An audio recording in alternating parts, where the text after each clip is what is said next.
The ModernJeeper Show, the show about Jeeps, Jeeping, and Jeepers.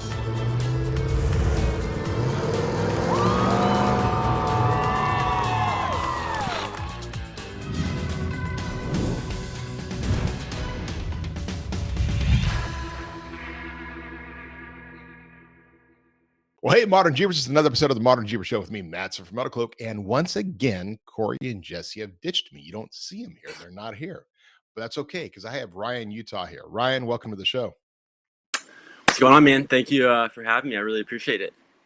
Now, you guys probably don't know Ryan Utah. And this is actually the first time Ryan and I have talked. So this is kind of fun because I know about him. In fact, you have your Instagram page. I think there's twice now. It's about twice that I've grabbed one of your photos for a Instagram of the week on our weekly newsletters, because you just have some great images and great shots. And when I'm out there doing that and looking for, because if you guys, hey, for all of our fans out there, if you're on Instagram and you want the possibility of winning some swag, that sort of thing, even a gift certificate, all you need to do is go and tag MetalCloak or hashtag Cloaked Republic, hashtag MetalCloak on your image. And when I'm going through and searching for it, I'm looking for cool images. And it's amazing how many people kind of have not so cool image. I mean, it's good images and that's fine, but I'm not looking for like a picture of a wheel, right? I'm looking for, a nice, beautiful image with something in the background. And Ryan does a great job with that, but I think that has something to do with your background, right? Yeah, thanks for those compliments, man. I really appreciate it. But yeah, a little bit of a background in graphic design, photojournalism. I like to refer to it as tactical arts and crafts. Nice. So for 8 years, I was a photojournalist, graphic designer, and did public affairs for the Navy, which was a super cool job, and a little bit of a different role now. But yeah, I got to travel 7 seas and went to like 42 countries, all while documenting, taking photos, writing stories, making videos. So once I kind of got back to the States, and I had more time for my hobbies, doing my Jeep stuff and going outdoors with my dog Peroni, those two kind of just went hand in hand. Where I just What's your dog's name? Peroni. Peroni. Cool. Yeah. Cool, So cool. Peroni is it's an Italian beer, kind of like the Budweiser of Italy, essentially. But I rescued him when I was stationed in Italy. He was a street mutt from Naples, Italy. Imported him back to America, and I wanted him to have an Italian name, so Peroni stuck, and yeah. Now, were you in the service when you got him? Yeah, I was, and I'm still in currently. How did that work? How did that work? How did you get a dog from Italy to the U.S.? Surprisingly easy. You if you're on a military flight, they put him in cargo and they ship him over here. I was extremely concerned about that. I was terrified to have him in the bottom of the plane, but he handled it well. There were some other dogs down there, and once we got back to America, he was pretty excited to get off, but he did all right. A diplomatic pouch, you're good to go. He might be here illegally. I don't know. I don't know if he has any papers or not. Yeah, well, that's okay. We'll cut that part out. Yeah, I don't need ICE taking my dog away. Yeah, right. Well, that's cool. So you found this dog in Italy, and how long ago was that? That was March of 2018. So I've had Peroni for 5 years now, which is insane. How old is he then? He's 5. Oh, so he was a puppy when you found him. Oh yeah, I got him when he was 8 weeks old when I got him. Wow. So, yeah, wow. So he didn't really know the struggle of being a street dog. He's pretty entitled, and he's had a very comfortable life, but he deserves it. That's awesome. Well, cool. Well, I do see you go to your Facebook page, and and also you have a couple of the websites we'll talk about. You have some images of you out and Peroni out doing stuff and traveling and things. So he's like your backpacking dog, your hiking dog. Oh yeah. I mean, I have friends that are interested in that stuff too, but Peroni is the only friend I have that I can wake up at 3 a.m. and he'll just jump in the car without knowing where we're going and be excited to go. And wherever we go, he has a blast. Doesn't complain. And yeah, it's just a great partner. It's like, That's awesome. the perfect travel companion, man. It's great. The funny thing is, I was thinking about that yesterday. I have 4 dogs. Well, I'm down to 3. We lost one, but one of my favorite. So we're just sitting there, and I was just wrestling with them and playing and having fun. And they're all small dogs, right? But I was thinking, God, you don't complain like my kids do. Like when I was just a dog daddy, and when my wife and I just had the 3 dogs, and we didn't even have kids yet. It's like, you don't complain. You're easy to take care of. You have Oh fun. yeah. You're always excited. You have a problem. You just go and do your own thing when we're not around. And then my 3 kids are exact opposite, right? Needy, But needy. with the dog, at least the rare occasions that they do complain, there's like 2 things that'll fix it. I'm not going to say them because Crony's sitting right there, and we're not going right now. But yeah. Right. Yeah, that's awesome. That's awesome. Well, good on you. So, okay, so Navy, so you're Navy. I was Navy enlisted. You were Navy officer. Yeah, How did you? So enlisted. what? I was enlisted first. Got my bachelor's degree while I was in, and then commissioned about 2 years ago. Oh, awesome. Well, congratulations. Are you still active duty or what? Or reserves? What are you doing Yeah, now? still I for now. I have about a year left, and then I'm transitioning out and going to grad school hopefully next year. Wow. For what? I don't know. Still up in the air. It's there's so many cool things out there. So many things I'm interested in. So it's hard to be like, all right, yes, I'm gonna commit to this one thing. I kind of have ADHD when it comes to what I'm doing. So I'm looking into like UX or industrial design. So I think just designing products would be really cool. It's creative, but also pretty practical. It has some like STEM aspects. So yeah, looking into that. UX.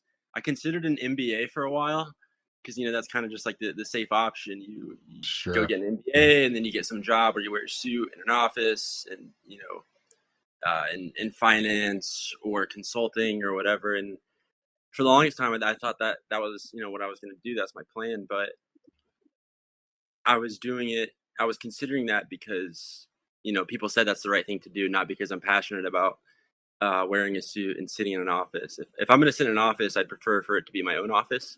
Right. Which I think Which is funny coming from a guy who is, you got this little entrepreneurial streak in you, and that's interesting for a guy who's been in the Navy and had to live a life where you're not really. And I understand that because I spend most of my time in the reserve, so we always there was always a little bit of freedom there. I didn't have a lot of time where I simply had to do what I was told. But it's interesting having that entrepreneurial streak where you don't want to be under somebody else's thumb. Yeah, and I think it was basically pent up over the course of been in 10 years now. And I did work in a creative field. I had a great job, a great career. I don't want to say that I was completely stifled, but now that I'm approaching my separation from the Navy, I do have a lot more time and ideas and things that are coming out of me that I want to create stuff, and whether that's my business or if it's just for fun, either way, I'm just enjoying it. So it's cool, man. Cool. Well, so for our listeners, the reason why Ryan's on here is Ryan's one of our MetalCloak influencers. And that just simply came about from, like I said, from the fact that he was involved and he's out there doing a lot of Jeep stuff, and he's got our products already on his Jeep. And he has a really cool Instagram page, Ryan Utah, which we'll talk about your name in a second because I just keep thinking Johnny Utah, but there's a connection there. And on top of that, you have your own little business going, which is kind of interesting. You're talking about industrial design because we've already got the design background, and for my listeners know, my background was graphic design and marketing for years before I stumbled into this industry. So you have that design background, being able to play into it. So tell us about your business. Tell us about what's it called there? Utah Design Foundry. Yeah, Utah Design Foundry. So it's in like the very, very fledgling stages right now, obviously. And I didn't plan to do that. Didn't plan to start it, but I think a lot of the times, people look around and they see like little products or little things, and they're like, "Wow, that could be a little bit better. Like I could do that better." And yeah, that's basically how it started. There was one particular product that is selling surprisingly well. I can't believe it. These just little bumper closeout panels for the front of the Wrangler JL with the Mopar steel bumper. A lot of people take the end caps off, and then that leaves the fog wiring and a few other things exposed, and it just has a less than finished look. So basically looked at the market and the options that were available, and none of them were, I considered viable options. So yeah, did some tracing of the bumper, modeled something really quick in CAD. I had to teach myself CAD. I didn't know CAD, so taught myself CAD really quick. Nice. Designed this thing, bought a 3D printer, didn't know how to 3D print, but I 3D printed it to make sure it fit. So that taught me 3D printing. And then I was like, well, I need a website to sell this thing. So I taught myself web design. I coded my first website from scratch just to learn, but then that was just extremely redundant. So now I'm using a different web hosting service. Yeah, Shopify. And it's so much simpler. Oh, Shopify is the bomb. Dude, I'm glad I learned, but I think it's good to know the fundamentals and good experience, but Shopify is just so simple. So yeah, taught myself that. And then through the Instagram that I had, just started marketing these panels.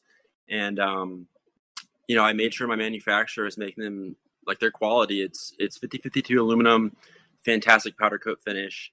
I wasn't going to sell them if they weren't great at what they do. I wouldn't sell them. There's no point. So, I mean, my name is like literally tied to these things. So it's important to me that, anything I make is designed well, functions well. Like when I make purchases, I hate it when it doesn't perform as it should. So anything I create, I want whoever looks at it, buys it, whatever, to experience it and have a positive reaction. But yeah, so that's the story there with the little bumper panels. And then from there, I was like, I want to make more things, and I'm slowly growing it. Just don't have a lot of time on my hands right now, but I do have probably like 10 little products in the works. Wow. I don't know. So I'm probably, I'm probably hurting myself here because someday down the road, we're going to be competing against Utah Design Foundry because, yeah, smart designer. I don't know that I'm going to make, I'm certainly not going to be out there making, control arms or, designing 6-pack shocks. You never know. We started out with fenders and bumpers. So look at us now. That's a good point, but we'll see. I don't know if I even want to stick with Jeep products. I just want to make cool stuff that I like. Like one thing I'm working on now is it's a plate for soft tacos that, like, if you make a plate of soft tacos, it's really annoying because you got these soft tacos going everywhere. It's a disorganized mess. Right. You're getting ground beef everywhere. It's a huge hassle. So I designed a taco plate that it organizes all of your soft tacos into perfect little V's on one plate, and then it also has little gutters on the side to collect any excess that falls out of the taco. And it's such a better eating experience. And I don't think MetalCloak is going to be making soft taco holders anytime soon. But no. You should turn those. You should make paper ones, little stamped paper ones, like so that the easy throwaway. So that the guy who has the taco truck can just serve them out with a little paper plate. So you're looking for a partner? That's awesome. Yeah, it's funny thing is I spent some time just a couple years ago. I was doing a little test, and I started consulting, and I went on to Fiverr, and for $5, basically buy me a cup of coffee, and I'll give you an hour of time to help develop your idea. I had some extra time at that time. I was like, I'm going to try this out. And so I just went on, and it was so many great ideas and so many great entrepreneurs that had little things, whether it was their website or other things that they wanted to do. And the reality is I didn't have the time once it got really big to keep doing it, because I would give somebody 30 minutes of my time to discuss their idea and gave them some pointers. And then I'd come back 2 weeks later and give them the second 30 minutes. So it was an hour total, just to help them along and make sure they were implementing it. And some great little things came out of it. Morphlate, one of the local companies, like they came up, and they're actually local, but they came and sat down, bought me lunch, and we sat down and developed some ideas for their company. But it's such a cool thing to be able to help entrepreneurs who have ideas to blow those up and to be able to grow them and to create them and make sure their websites are hitting the mark and doing all that stuff. And it's fun just talking to entrepreneurs like yourself who have these ideas and are doing it and getting success out of it. That's just awesome. I should do an entire podcast just on that, but one a week's good. Jeeps. How did you get started in Jeeps? Why do you have a Jeep? This is a Jeeping show, and they like to hear about that stuff. Yeah, man. I think it's pretty interesting. And it kind of ties into why So I don't know if anybody here knows, if somebody happens to be listening that follows me on Instagram, but my legal middle name is Utah, which is pretty cool, and it raises a lot of eyebrows because wasn't born there, not from there. I don't think I was conceived there. So people are, they're curious. Like it's an interesting middle name. But basically, my grandfather, really cool guy. He's 81 years old now. Has a long beard, long silver hair, still rides dirt bikes out west, hikes. He travels 10 months out of the year. So 5 months he's in Key West, Florida. 5 months he's in the Four Corners area, primarily in Utah. Says he retired and has this big motorhome, and he just travels and enjoys himself. Tons of hiking, and just super huge inspiration in my life. Just kind of the epitome of somebody that has a goal and an idea of what their life and happiness looks like, and takes the steps to achieve that. But so he was a teacher. He had every summer off, obviously, and so did my dad and uncle. So when they were growing up, every summer they would go from Florida, where I'm from, to Utah, and they would spend about 3 months there, hiking, fishing, camping, jeeping, riding motorcycles around, whatever it may be. And they loved it so much that they made that my middle name, which now I think is super cool, because I grew into this person that also loves these things, and that was absolutely because of their influence. And that's where the Jeep thing came from too. I think I was 10 years old the first time I drove a Jeep. It was a TJ from a Jeep rental company in Moab. I think it was, probably had a 3-inch lift. It was on some 33s, and soft top, which was nice, little 2-door. And we did a few trails, but we did the White Rim Trail, which, for those that don't know, I think it's like 160 miles long. It's a 2-day trip. And as a 10-year-old, I got to drive it in a TJ. And that was just amazing. So ever since then, I've loved Jeeps. My first car was a 2001 Cherokee XJ, which I destroyed pretty quickly. There's no rock climbing or like good trails, at least where I was in Florida, but there's plenty of like mud bogs, and mud just destroys everything. So I think I blew both the differentials, all my bearings, and my dad told me, hey, like, you're gonna destroy this thing, and I was like, no, I'm not. And of course I did. It eventually got a 2-door JK, lifted on 35s. Then I sold that when I moved to Italy.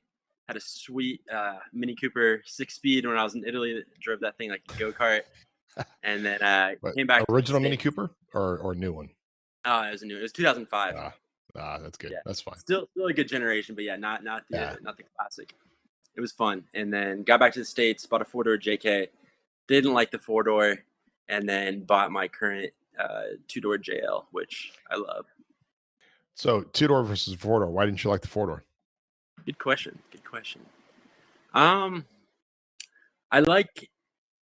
Aesthetically, I like the 2-door. I know that's pretty subjective, but I like the look of the 2-door. And really, it's all I need. I removed my back seats. I have the adventure rack, interior cargo rack back there. So I for me and my dog, in our camping trips, and the occasional lady friend in the front seat, it's all we need. I tow a little camper, so put most of my camping gear back there. Peroni has his own little space in the back, and we're good to go, man. Parking, super easy. Tight turning radius is nice. I like to go on trails that are, not very well developed. And for me, the wheelbase is nice, but there certainly are some instances where that short wheelbase is pretty terrifying. Most recently on Moab Rim, coming back down the trail, a lot of off-camber stuff. And, 2-door on 40s, my center of gravity is really high. I'm not very stable. So we got on 3 wheels a few times. I take Peroni out of the Jeep for that, because I'll be fine, but I can't handle him rolling over. But yeah, I don't think one's better than the other. I think they both have their distinct advantages. But for me, I like the 2-door. Yeah, I just got back from Modern Jeeper Adventures Moab, which was our last Modern Jeeper adventure, at least under that brand. And we had 4 two-doors on the trip. And Right on. we did Gold Bar Rim Trail the first day. And there was a Uh-huh. little waterfall, and I forget the name offhand what the waterfall is called, but there's a waterfall that you have to go down and then back up.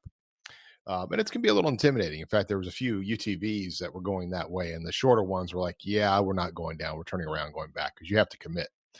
Yeah. But the two-doors, not a problem. But it is one of these ones where you start going over, you're sliding, then you're hitting the dirt. Hopefully, not with too much momentum. There's going to be a little lift up, and you just got to settle Uh-huh. down, and then you can drive out of it. It is terrifying. Yeah, you pin it, and going back up is the same thing. The two-doors had to take a different line. They had to actually climb on some rocks on the edge. Just trying to climb up it wasn't going to work for most of them. They're just going to sit there spinning tires but it's still, there's something about a two-door that's just a little more.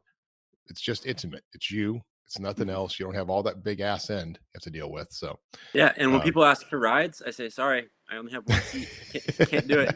I get like 13 miles per gallon on that thing. I don't need to be giving people rides anyways. Nice. Yep, no thumbing for Ryan. He's not going to be Ubering with his Jeep anytime soon. Absolutely not. That's awesome. Well, you got a lot of great photos. So where do you spend most of your time wheeling? Where do you live currently? So I'm currently in San Diego. Okay. Which this is the first time I've lived on the West Coast. I've traveled, to Utah quite a bit, but living here has been awesome for off-roading and, the kind of exploring I like to do. Last winter, I lived in Rhode Island, and it was like -8 degrees every day. Got dark at 4 p.m., and it was absolutely miserable. Peroni's paws were in danger of freezing to the ground. I was getting frostbite. It was bad. But like this winter, man, I was in Anza Borrego, the desert, Joshua Tree, Death Valley, Johnson Valley, and it was just a blast. The weather was so great, and now that it's getting hotter out, for example, last weekend we went to Big Bear, weather was great. So yeah, man, lots of good off-roading out here. What did you do in Big Bear? What trail? We did John Bull, which was good. A little scary in the two-door, but we made it through it. I had some good spotters help me out. Normally, I don't like using spotters. I try to only do that when I feel like I'm really in danger. But yeah, John Bull was a good time. Gold Mountain, some nice, beautiful views, good trail. Camped at a really cool, like off-the-grid spot. Yeah, it was a great time. So I'll go back up to the spotter thing. So just for people's edification, since one of the things we do with Skills Day is we train people, and one of the things they learn is how to watch spotters. What's your thing with? Is it just you're trying to challenge yourself, or what is it with spotters? Yeah, I mean, using a spotter is absolutely the safest way to go. And if I feel that I'm in danger, yeah, I'll use a spotter. I like the challenge. I think similar to having a two-door, it's like the rawness or just the utility of it, where you're conquering this terrain all by yourself. I certainly get some joy in that. One of the reasons why I like off-roading is because I can just go do it by myself. And when I do go by myself, I try to limit what I'm doing. I don't want to put anybody in danger. But yeah, it's a challenge, and I don't know. I like going out by myself, so I want to learn what my own capabilities are and be able to do these things by myself. Sure. And and you've got enough experience now that you start spotting. That's one of the things when we in Skills Day we teach you is when you're going through, it's learning to see what it is a spotter is actually doing. And there are times, and I'll say this out loud, that there are times you're at events where maybe the spotter doesn't know exactly what he's doing. And sometimes you need to understand your own rig. For instance, a guy who may be familiar with how to spot you in a four-door may not be as familiar with your two-door, or a two-door with 40s, or a two-door with 40s and a MetalCloak suspension. And a MetalCloak suspension will react differently than, say, a TerraFlex suspension on the same obstacle. So knowing your rig is the important part. So that's awesome. You were saying Forest Fest. One of the things I was asking about Big Bear, because it's been so long since I'm out there, because we used to go out to the Big Bear Forest Fest every year. And ever since COVID, that's been canceled. And we were hoping they come back in 2023, but that was a great way of spending Father's Day weekend, was down in Big Bear Forest Fest. And 2023 got canceled. I'm just looking it up right now because I wasn't even sure. And supposedly we can be back in 2024, but it's such a beautiful area. and Yeah. it's an area Yeah. I've It's missed. wonderful, man. And I know it's cliche to say, but, having the desert, the beach, and the mountains within, a Mm-hmm. 2-3 hour drive is absolutely amazing. Yeah. Yeah, I think this year they canceled it. I think because the snow, there was so much snow this year. I don't think it thawed until like early May. Wow. Yeah, it's the same problem we're dealing with up here. There's just so much snow, even on the Rubicon still, that the question is it going to be thawed out, and how flooded is the area going to be with all that runoff come into end of July when we usually do Jeepers Jamboree. Yeah. By the way, for our listeners, you may see that I'm moving around a lot more than usual, and I don't have a back because I'm in a special chair. I got this here. It's called a QRO 360. It literally is a stool that it's called an active chair, which is supposed to be much better for my back. So we'll find out. I've had it now for a week, and it actually gives you a bit of a workout there because it doesn't sit. It moves. If you just sit on it, Nice. it's constantly moving. So it's if you guys see me moving around, it's because I'm moving around a lot. I'm moving my butt, a little boogie in the chair. So, okay. So you got in the Navy, you got your Jeep, you're out there playing, you're doing the fun stuff. And that's totally cool. But then you've got this other stuff going on. So just go back. We've got the business, which is Utah Design Factory. Then we've got RyanUtah.com, which is, it's cool that you actually captured that name, like RyanUtah.com. Yeah, I Ryan saw Utah, the domain for sale, and I was like, I have to get it. Nice. And then which is your photojournalism, media, and design, photography, which, guys, you got to go to RyanUtah.com.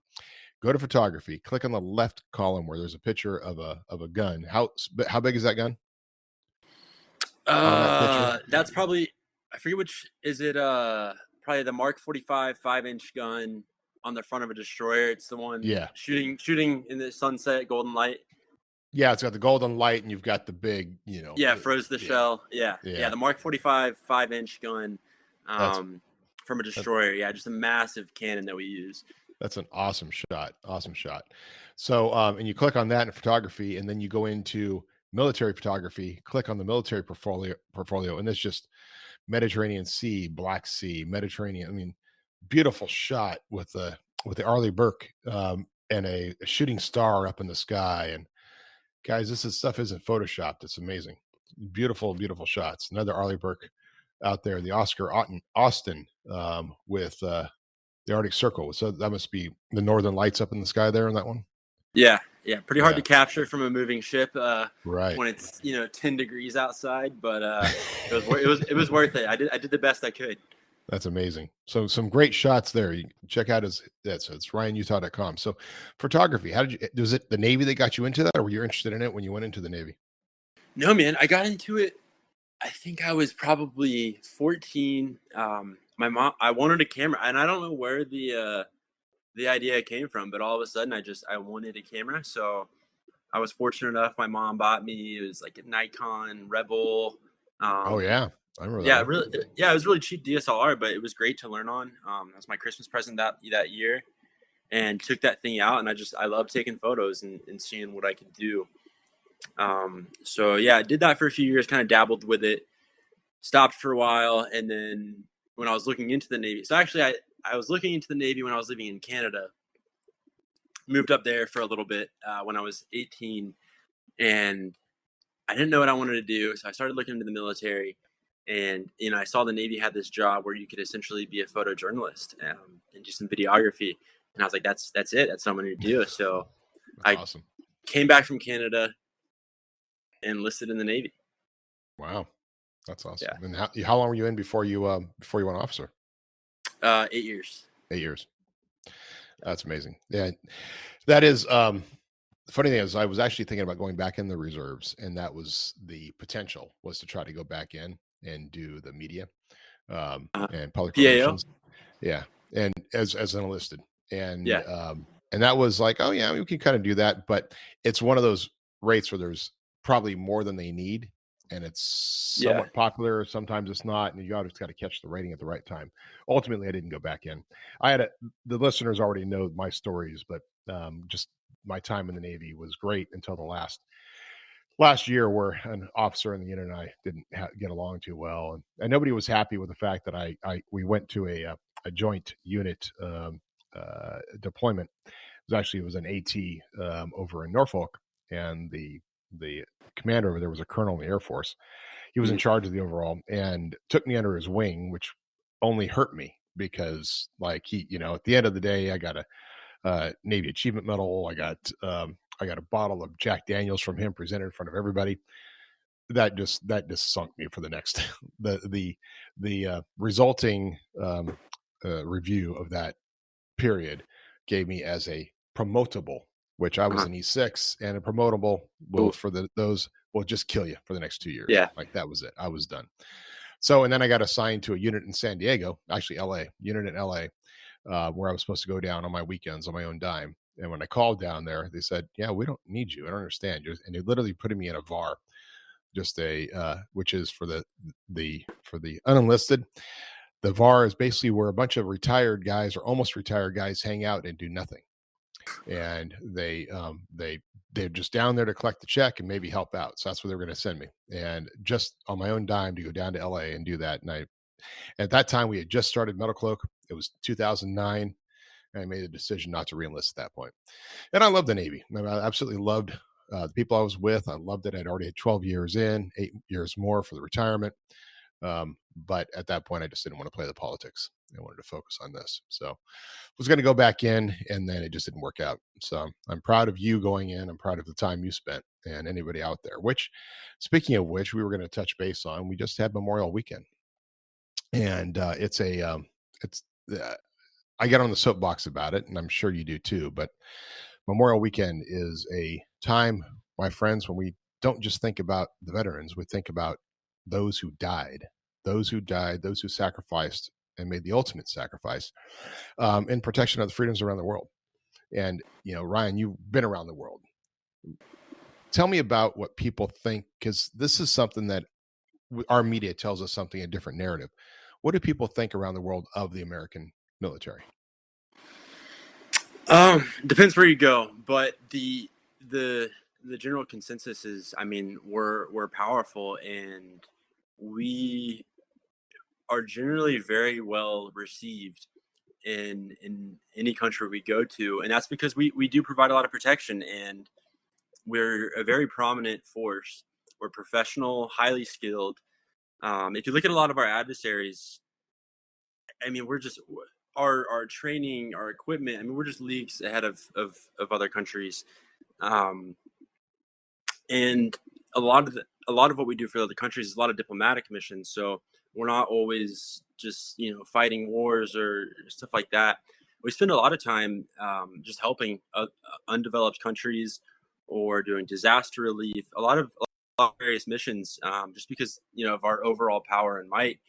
We're able to assist these people that really need our help, which I think is huge. And when we develop those relationships, not only is it the humane thing to do, but it can also have a tactical advantage in the long term by creating more allies.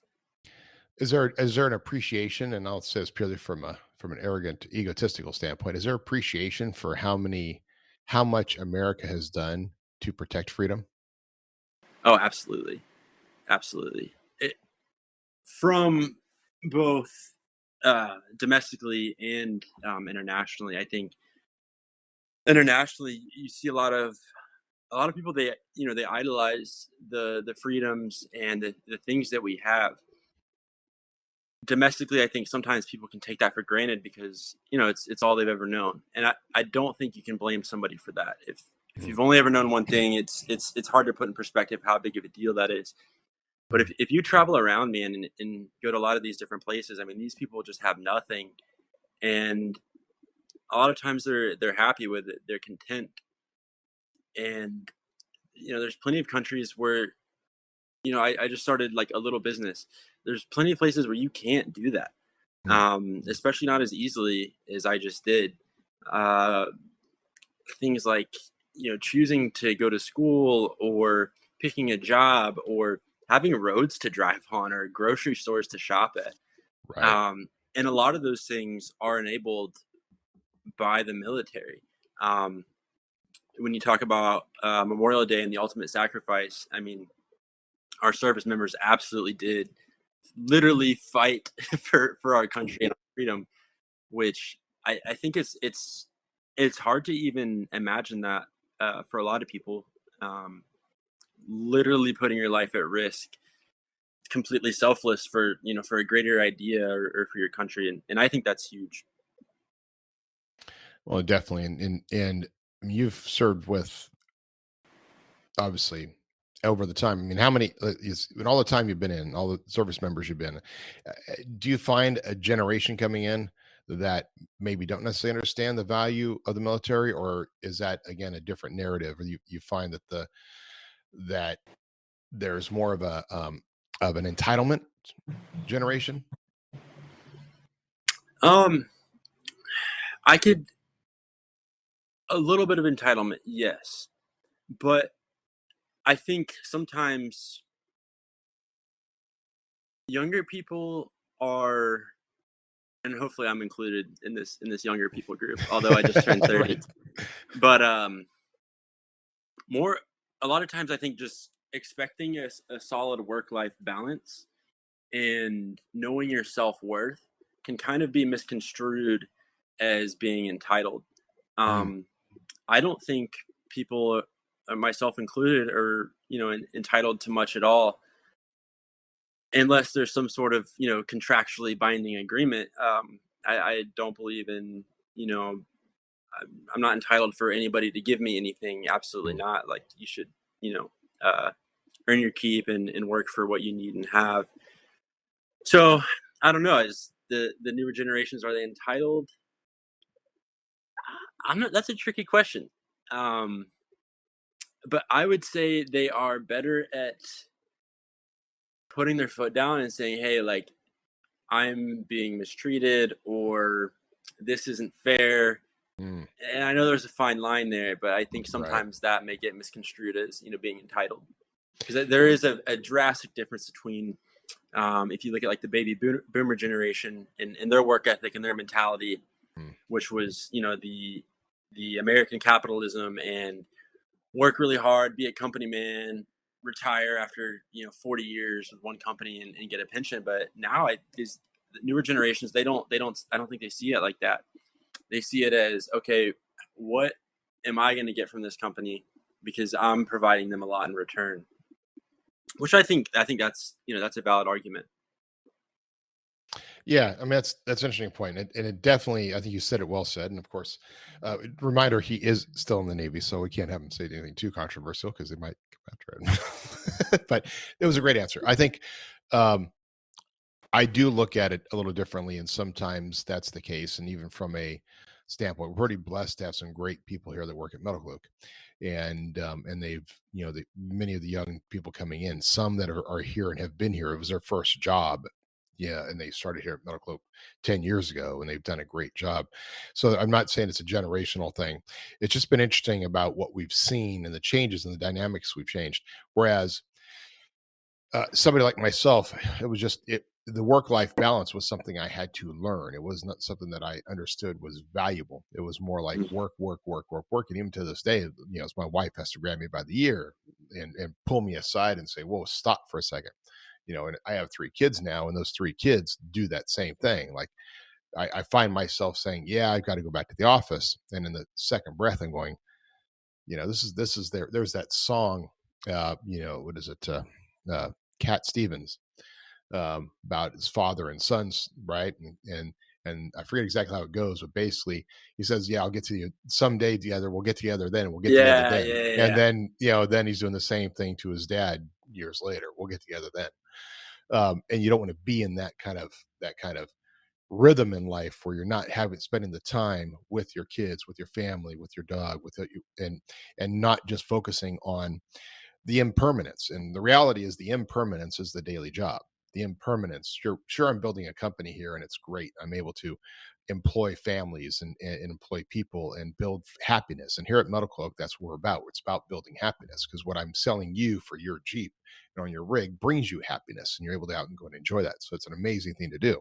And there's a certain amount of permanence there. But the reality is this is a job, and that job has impermanence to it. Ultimately, there is a The permanence is the life, is the happiness, the things you can look at 10 years from now, 20 years from now, going, wow, I really enjoyed that moment in that time.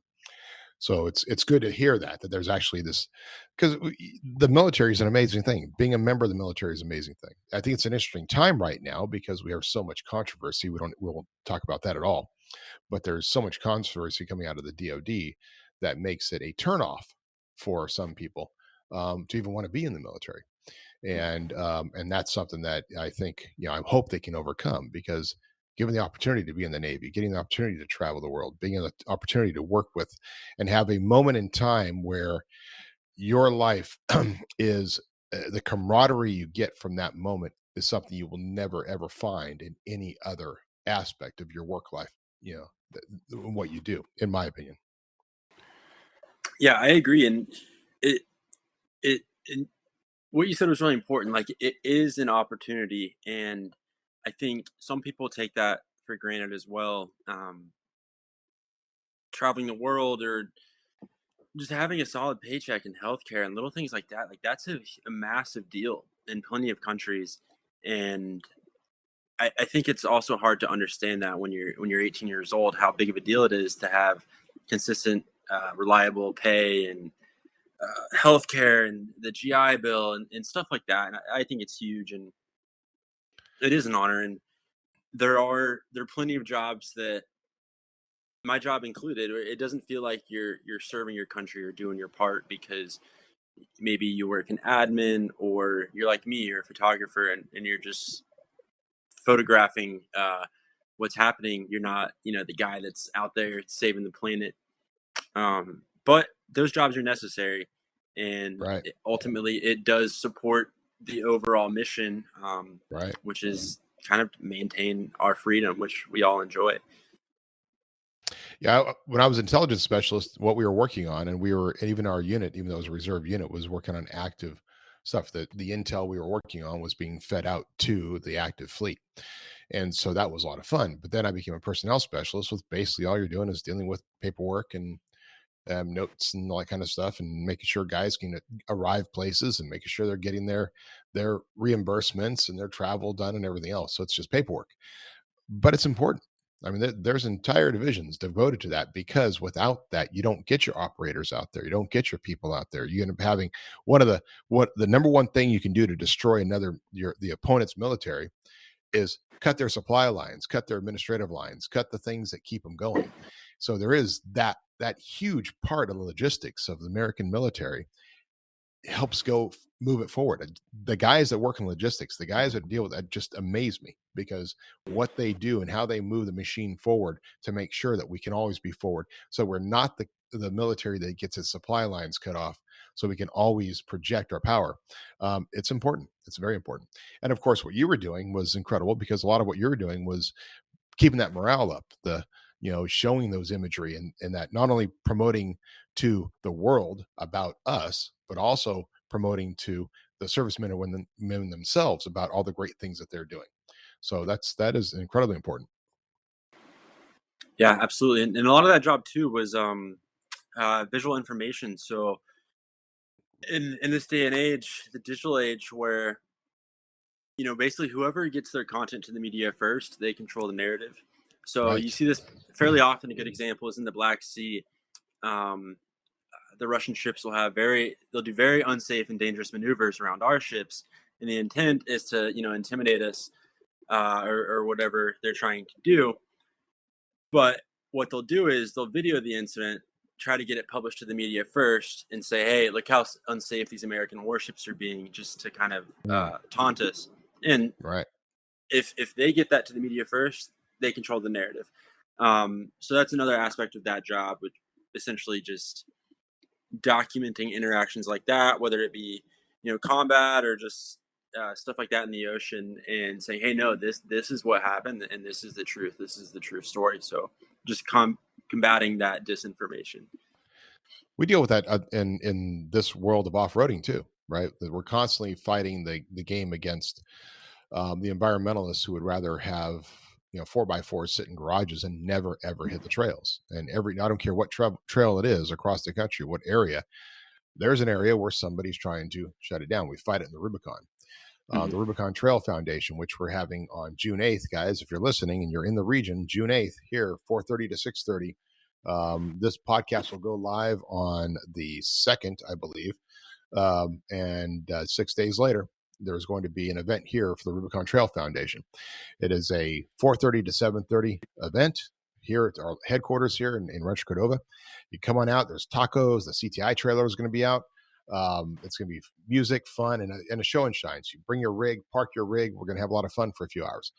But that's a fundraiser for the Rubicon Trail Foundation. It's part of the Cantina for the Calm, which is a great event that happens on July 1st, right near the Rubicon Trail.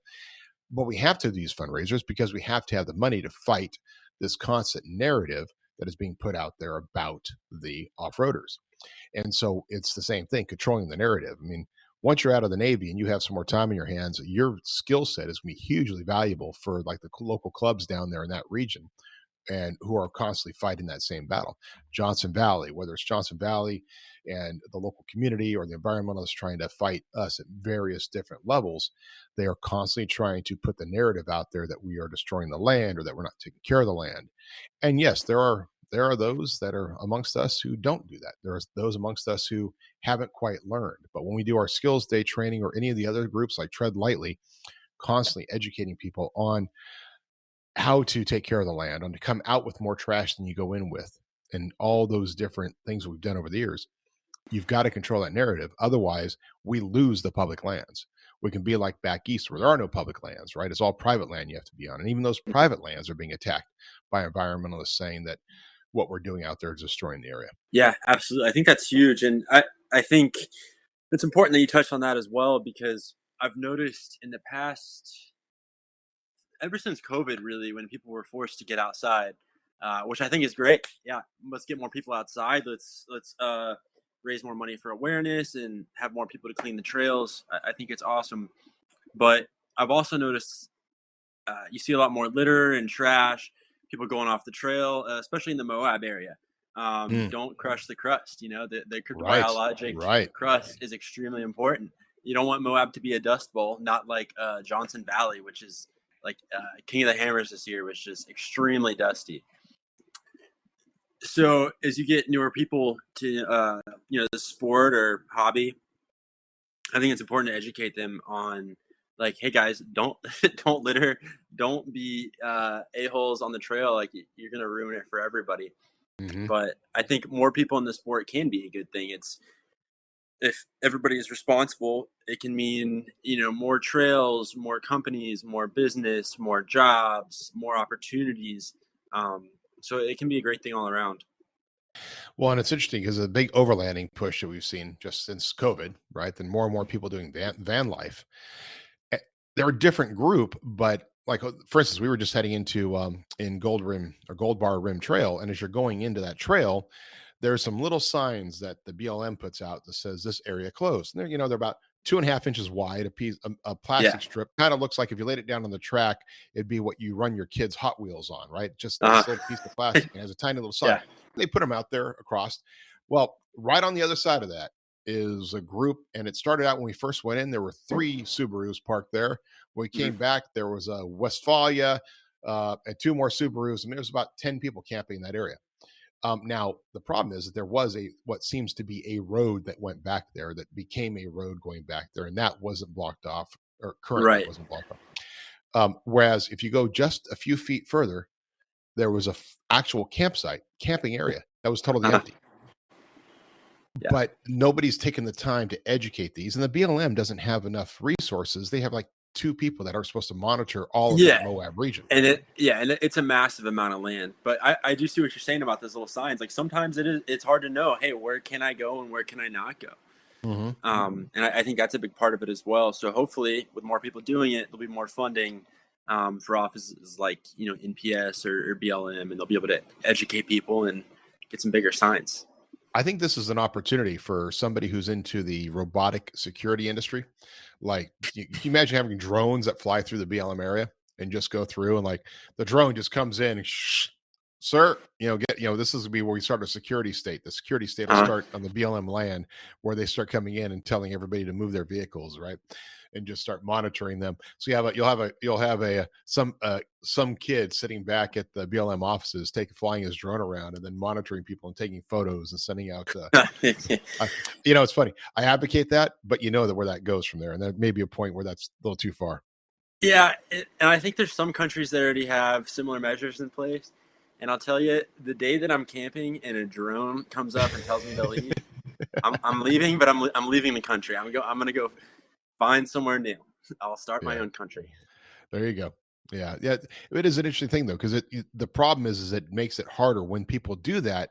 This is what the environmentalists use. They use moments like that, like, oh, look at this whole area got destroyed. You have the environmentalists, this lawsuit going on between BLM and these environmentalists, and the BLM has to respond. So they went through some search and discovery to try to figure out what they were going to do. But there are big trails that are targeted, Poison Spider and the others, and it's mainly because these little tributary trails, these other side projects where somebody went off or somebody went and camped like they shouldn't, and so they leave a mess or there's something else going on, and the environmentalists grab onto that. Or as a good friend of mine says, the eco-terrorists grab onto it, and they make that an issue, and then they say, this is why we need to close this area. This is why we need to close this trail. So there's this desire to enforce it, but then I look at something like, well, we just put a budget pass. I'm gonna get political here, guys. I'm getting political. We just have a budget now for 87,000 new IRS agents. Maybe we could have put maybe we could have 1,000 new BLM Rangers instead of 87,000 new IRS agents. I mean, maybe we could support the BLM more. Maybe we could support federal parks more. Maybe they could get a little bit more support there and what they're supposed to do. I mean, it's not a bad idea. Maybe. Yeah, and those are great points. And actually, I did Poison Spider about this is maybe 2 months ago when I was in Moab, and there's offshoots, and you see that everywhere in Moab or anywhere really, any trails. You're gonna see the little offshoots, and you're gonna see trash. But have you been to the Colorado River, like in the Moab area? And so you've seen the tamarisk, the plants that are along the banks, right? That was from these what would you call them, eco-terrorists? Okay, I don't want to get too political either, but I think if you look at what's harmful and what's more harmful, you have tell the story of tell the story of those plants. So the tamarisk plants, I think they're native to China, but they were introduced to the Colorado River to stop soil erosion of the banks. Now, why they had to stop soil erosion, I don't exactly know why, but essentially they introduced this new plant to the Colorado River to stop soil erosion, and it became an extremely invasive species. The entire, I mean, you see it all along the river, but especially in Moab, it's in most areas you can't get to the river anymore unless it's the tamarisk is removed, and it is a bulletproof, just death avoiding plant. They've tried many things to kill this. They've tried like herbicides, they've tried fire, and I think finally they introduced what they call the tamarisk beetle, which is another thing they imported from a different country that's not native. Just a second. So they introduced this tamarisk beetle, which does eat the plants, but it takes forever. And another thing about the tamarisk plant is I forget the exact number, but it requires an insane amount of water for it to live. So it's taking a bunch of water out of the Colorado River. It's preventing access to the water, and then it's killing other species of plants. So then they introduce this beetle, and then the beetle turns out to be an invasive species as well. So then they have to import this bird to kill the beetle because all the animals are dying because the beetle, and it's just this whole fiasco. And I get that driving off the mandatory paths is bad, but what's worse, some tracks off road, or this tamarisk fiasco that like probably has a permanent impact on the Colorado River forever. Like that, I don't see that ever going away. Certainly not an expert on any of that, but Sure. I just find that fascinating.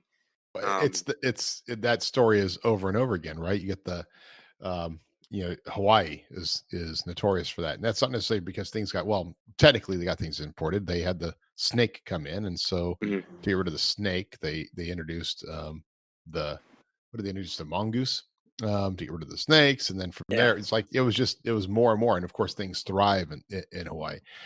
You have that problem with it was at Australia with the rabbits, and then they Uh-huh. introduced, so it's like you see that when we try to take over nature, and nature tends to be a little bit stronger than we are. It is interesting right now because the river is so high. The Colorado River is so high. You go by there, and it actually has gone down a little bit. But my understanding, it was flooding some areas. Like, there's definitely areas where the Colorado River is designed to flood out, but I haven't seen it that high in forever. And it's supposed to be really exciting right now to go down in the jet boats, and go Mhm. ride it and go rafting on the Colorado. I mean, it's just, if there's a time to do it, guys, this is the time, because it's going to be rare to be that high again. Yeah, absolutely. Yeah, you talking about the Rubicon Trail? I haven't done that yet, and that is one of my bucket list items. So Well, that I need to answers get one of with my you guys. that actually is one of my questions here, because I have some rapid fire questions for the end. Oh, it's okay. And that We is, can we yeah, can that's no, save that's it. fine. Let's talk about the Rubicon Trail now. So Yeah. you haven't even been up in this area, have you? No, man. I think I've been to San Francisco once. Um, Never off-roading in the area. The most north I've really off-roaded is like Death Valley, Johnson Valley. So yeah, absolutely. I want to come up there and do it. Well, maybe we'll have to do that. We're going to do something in the fall. We're not quite sure, but it's gonna be like a invitation only. Like, well, actually, one of the things I was thinking of doing is bringing together some of Team MetalCloak, and do kind of a invitation only run up the Rubicon.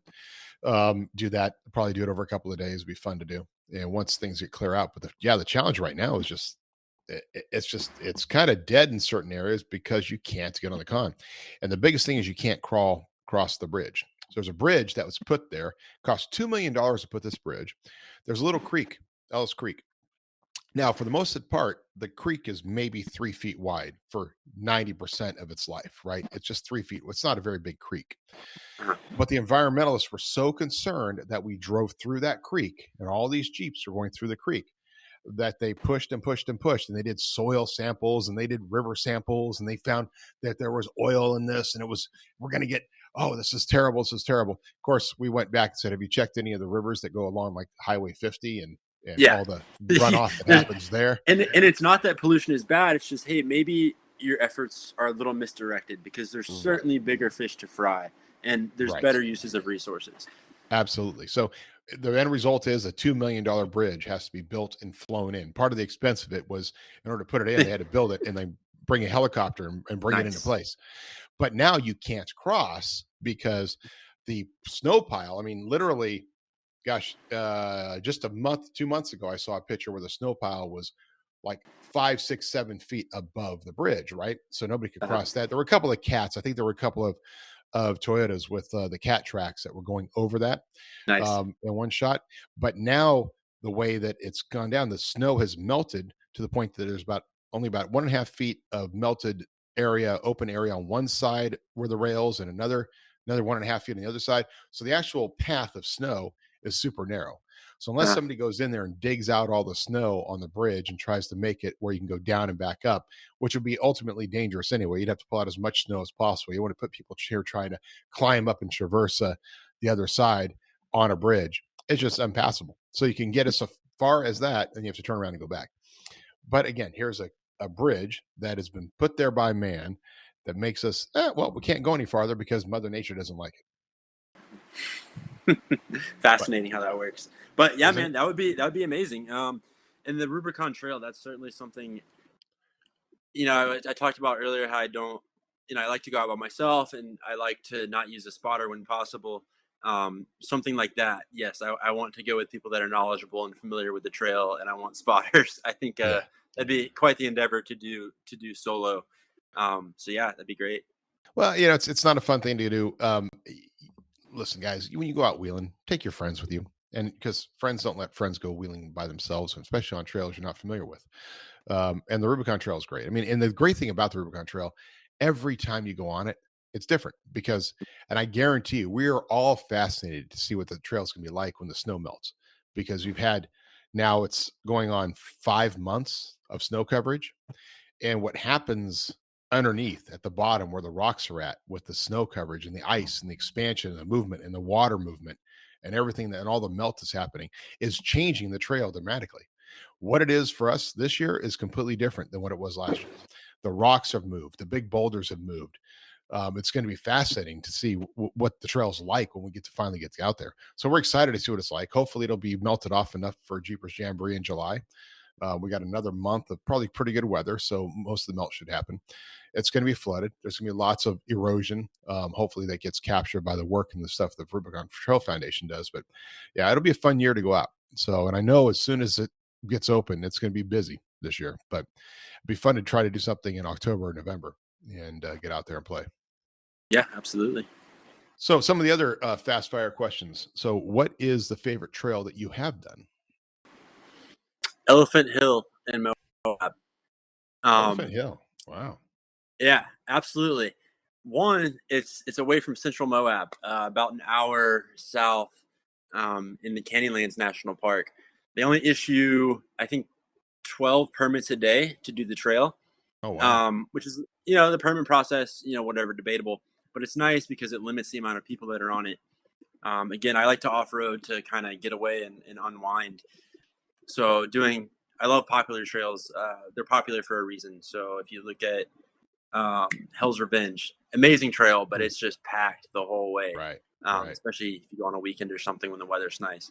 So it's nice to get away, but also Elephant Hill just has so much diversity in what you can do and see. There's even a section where you have to drive down backwards and then drive back up backwards because the turn on a switchback is so tight. I thought I could make it with my wheelbase without driving backwards. I couldn't. Whoever designed that trail that way, they know a lot more than I do. And they were right. But a really cool hike called, I can't remember. Oh, the Joint Trail on one end of Elephant Hill, where you can walk in these massive rock formations, probably about 75 foot tall, just crack in between two massive slabs of rock. And you can hike through it for a long ways. You can get lost in there, man. And on the other end, the end of Elephant Hill, you have the Confluence Overlook, which I believe is where the Green River meets the Colorado River. Don't quote me on that, but there's two rivers there, and it's a beautiful overlook, and just lots to do and see there. So yeah, that's Elephant Hill, my favorite so far. Wow, that's awesome. Sounds great. I've not done it. So what did you have to do? Do you get the permit process? You go onto the BLM site and make a request? Yeah, go to recreation.gov, and then you can sign up. When I went when was I there? I was there in April. Weather was pretty good, but I went on a weekday, and you do the reservation the day before. It opens up 24 hours in advance. Oh, okay. And it was easy to get it. It wasn't booked or anything. There's only a few people on the trail. And I think a lot of that is just because it's not in the immediate Moab area. Very cool. Very cool. So, okay, next question. What is the favorite mod you've done to your rig that's like $500 or less? Oh, $500 or less? Yeah. $500. If it's more, we know it's going to be a suspension. So, we have to... Yeah. Well, obviously, the suspension was the biggest thing that made my Jeep a lot more capable and gets me to some really amazing places.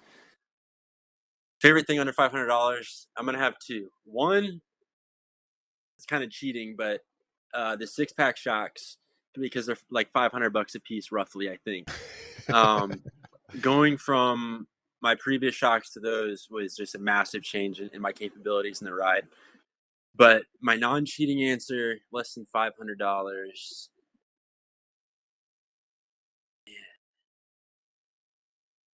Not my steering stabilizer.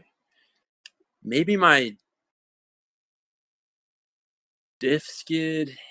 My diff skid has saved me a few times. My interior cargo rack.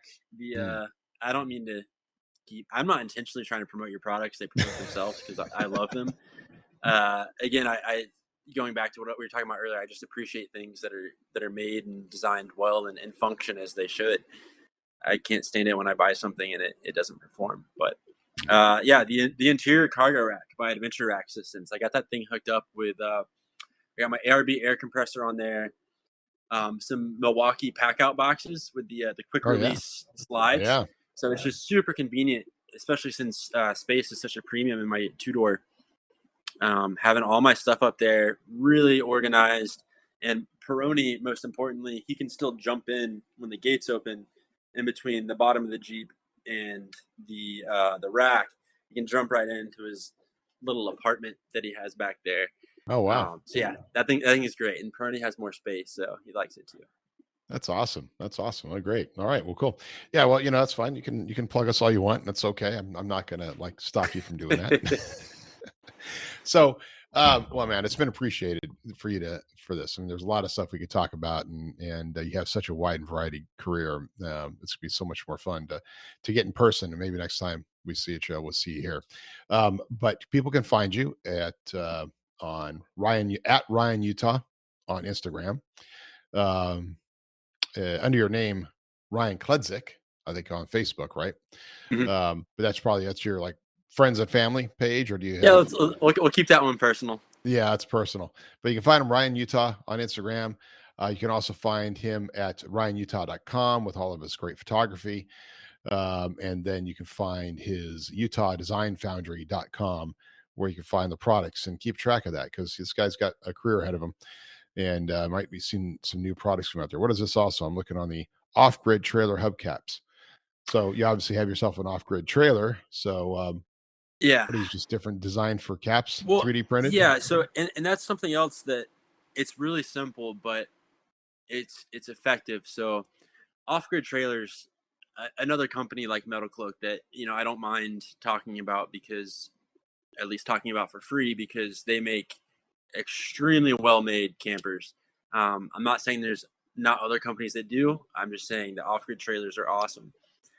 They've designed this camper, and now they put these beautiful KMC wheels on the camper from the factory, but it leaves the Timbren hubs, which the Timbren axles are very popular for off-road campers.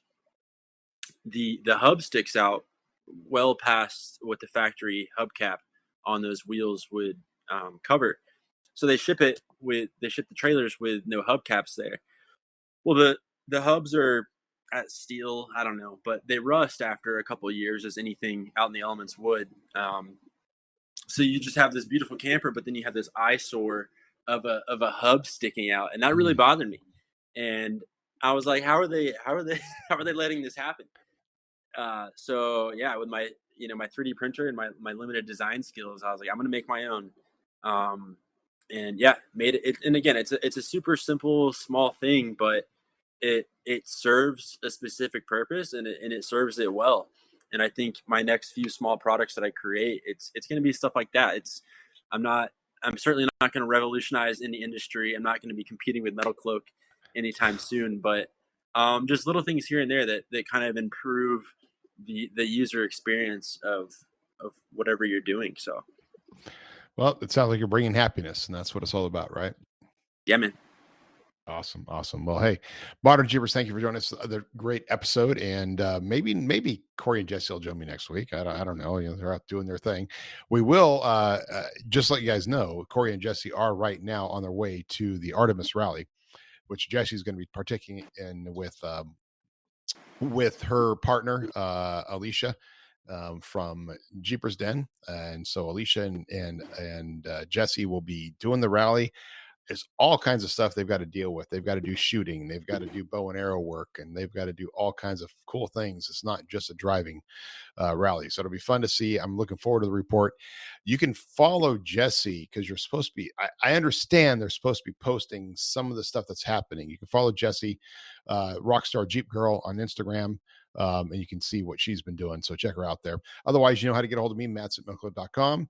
You can get a hold of Ryan, and he'd be happy to sell you some of his products and talk to you about other stuff. And it does say here a little custom design, so maybe you can talk with him and get something designed for your rig.